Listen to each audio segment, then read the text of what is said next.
Izvēlēs, kuru roku? Labo vai kreiso? Kreiso. Nē, labāk labo. Lūdzu. Paldies. Garšo? Nu jā. Kāpēc tu neēdi? Man negaršo zemenes. Es nezināju. Tev vajadzēja to ievērot. Man garšo āboli. Man visi ir ar āboliem. Auskariņi, matu sprādze. Nu, piedod. Tev kotlets garšo? Nu jā. Tad kāpēc tev kotlets nav matos? Kāpēc tu uzreiz tā? Un kāpēc tu tā?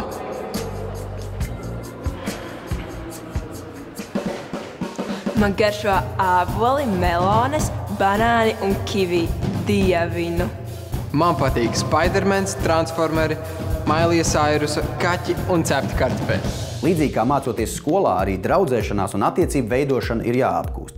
Taču tas nav tik sarežģīti, kā sākumā izklausās. Pirmkārt, ir jāiemācās iepazīt otru cilvēku, ieklausīties un pārvarēt domstarpības. Piemēram, Jānis saprata, ka, lai veidot attiecības ar Ievu, viņam meiteni ir vairāk jāiepazīst. Lai veidotos labas attiecības ar diviem cilvēkiem, ir jābūt mierīgākam. Nav kā žargonā saka, jābrauc virsū. Jā. Jābūt draudzīgiem vienam pret otru. Jākontaktējās. Godīgiem arī. Jācenš uzvesties pieklājīgi, izpalīdzēt, būt godīgam. Nevajag strīdēties par sīkumiem. Mazāk strīd, labākas attiecības. Jā, manuprāt, ļoti svarīgi ir cienīt vienam otru un būt saprotošiem. Jā. Nu, ir droši vien obligāti jāuzklausa viens otra viedoklis. Nedrīkst būt nekādi strīdi. Es mēģinu būt ļoti draudzīga, atsaucīga. Es mēģinu būt tāda kā īsta. Es smejos un jokoju un ļoti daudz runāju. Ir jāsāk pašai saruna, ja tu vēlies iepazīties ar draugiem vai iegūt jaunus draugus, tev ir jāsāk pašai runāt. Jāiet, jāsasveicinās, jāuzsāk saruna. Varbūt tas cilvēku tas izbrīnīs, bet tādējādi jūs iegūsiet labu kontaktu un tas mūsdienās ļoti daudz ko nozīmē. Katra attiecību sākumā ir brīdis, kad cilvēki dzīvo ar rozā brillēm, raugoties caur kurām liekas, ka otrs cilvēks ir pats foršākais pasaulē. Tad saka, ka cilvēki ir iemīlējušies. Veidojoties appusējām attiecībām, cilvēki vairāk iepazīst viens otru, cenšas pavadīt vairāk laika kopā. To dēvē par draudzēšanos. Iepazīstot vienam otru labāk, pienāk brīdis, kad tu sāc pamanīt lietas, kas tev otrā cilvēkā vai attiecībās nepatīk un pat kaitina. Šo laiku sauc par rozā brīļu nokrišanu. Pēkšņi tu visu redzi savādākā gaismā, un viss nav tik rožains, kā sākumā šķita. Ar laiku otru cilvēku trūkums sāk šķist nebūtiski, un partneri iemācas pieņemt otru cilvēku tādu, kāds viņš ir. Tas nav viegli, gluži dabiski, ka šajā laikā izjūg daudzas attiecības. Ja izdodas pārvarēt grūtības, tad cilvēki satuvinās, starp viņiem veidojas dziļākas jūtas, ko sauc par mīlestību. Es domāju, ka iemīlēšanās ir tāda, kad tu saproti, ka tas ir vienīgais cilvēks, kas jebkad būs, un tādu otru nestaps, un ka tu nevari dzīvot.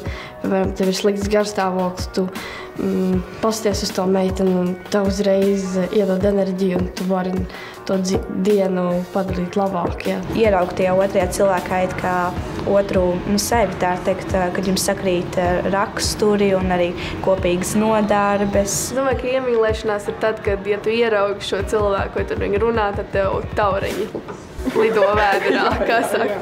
Tas, kad, nezinu, tev ir labi sastapējās attiecības, tad tā kā no pirmā uzreiz satikšanās brīža jau, zini, ka tu varētu ar šo cilvēku būt kopā un ka tev varētu būt labas attiecības ar viņu. Iemīlēšanās ir tāda, ka otrā cilvēkā neredz sliktās īpašības. Visu redz tikai pareizi, labu un skaisti.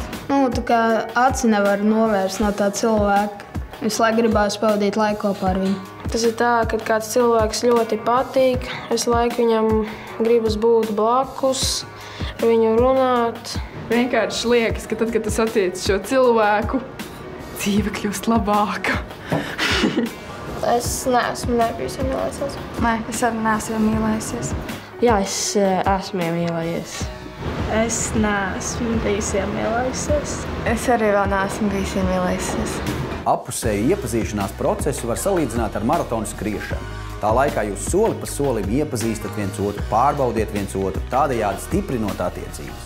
Lai veidot attiecības, ir svarīgi zināt 3 vienkāršus likumus. Pirmkārt, ir svarīgi saprast, kā jūties tu. Otrkārt, ir jāiemācās atklāti izrunāties, pastāstīt otram cilvēkam par savām pozitīvajām un negatīvajām emocijām. Daloties savās pārdomās, raizēs, tev būs arī vieglāk pārdzīvot pārmaiņas, kas saistītas ar pubertāti. Un treškārt, pats svarīgākais ir iemācīties atrisināt konfliktus un strīdus, neaizvainojot vienam otru, jo aizvainojumu vēlāk būs grūti aizmirst un piedot. Es mēdzu strīdēties, tāpēc, kad sāks pubertāte, mainās hormoni un garstāvoklis paliek tāds nervozāks. Gribas ar visiem strīdēties. Tā kā kaut kas nav labi, kad vienam ir savādākas domas un citam arī ir. Viņiem ir atšķirīgas domas un viņi sastrīdās. Es bieži strīdos arī nenopietni, bet es bieži strīdos dēļ kaut kādām nesaprašanām vai lai pat izteikt savu viedokli, ja kāds neklausās, teiksim tā. Es mēdzu strīdēties tādēļ, jo es domāju, ka man ir taisnība. Kad viedokļi nesakrīt citreiz, tāpēc es mēdzu strīdēties. Strīdi parasti sanāk nejauši. Neviens speciāli negrib strīdēties. Ir tāda sajūta, ka es saku vienu lietu, bet cilvēks mani nesaprot, un es viņam cenšos tā kā paskaidrot, bet viņš pat neieklausās. Viņam tā kā tas neinteresē, jo arī ļoti bieži sanāk tā, ka tā kā cilvēki viens otru īpaši nesaprot un atbild varbūt tā savādākā tonī, un tad tev ir tāds kā pret mani, tā es pret citiem. Man ir savs viedoklis, un daudziem cilvēkiem ir arī savi viedokļi, un mums bieži nesakrīt viedokļi. Un pēdējā laikā tieši arī, teiksim, pubertātes vecumā cilvēki ļoti kaislīgi sāk aizstāvēt savus viedokļus, sāk agresīvi arī sāk aizstāvēt. No otras puses tas nav slikti, viņi pastāv uz savu domu un visu pārējo, bet no otras puses arī nevajag par daudz iekarst, jo tas pēc būtības tikai viedoklis, tiksim, par kur mašīnu labāk sāk kauties tādēļ, tas it kā nav. Ir daudz dažādi iemesli strīdiem. Tu vari sākt strīdēties tāpēc, ka šodien ir gada sliktākā diena un tu gribi izlādēt dusmas. Vai arī tev kaitina, kā pret tevi izturas apkārtējie, vai tev liekas, ka tu neesi novērtēts, vai varbūt tev vienkārši bija garlaicīgi. Ir daudz dažādu iemeslu strīdiem. Svarīgākais ir saprast, ka tie ir neatņemami jebkura attiecību sastāvdaļa. Nav viens vienīgs recepts, kā pārtraukt strīdēties. Viens variants ir ieturēt pauzi un nestrīdēties pretī. Pat ja tu jūties kā visdusmīgākais cilvēks pasaulē. Ievelc elpu, aizskaiti līdz 10, ļauj, lai otrs izrunājas. Lai strīdētos, ir nepieciešami 2 cilvēki. Tikai pēc tam, kad abi divi esat nomierinājušies, izrunājiet visu un saprotiet, kas tur bija pa lietu.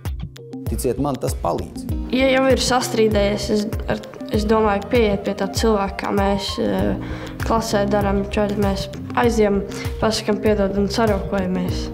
Un tā, kad izrādam otram cieņu. Es parasti cenšos izlikt mieru, atvainojoties un izturoties jauki. Var mierīgi aprunāties un pateikt, kad ja tavas domas ir tādas un manas tādas, lai tā arī paliek. Nevajag par to strīdēties vairāk. Es cenšos piedot cilvēkam un tā kā saprast, ka tā varbūt ir arī bijusi mana vaina, nevis tikai viņa vaina. Atvainoties, ja tu esi aizskārs cilvēku. Tā parasti strīdos notiek. Es parasti jau, kad izlīkstu, es cenšos saprast, kur ir mana nepareizā rīcība.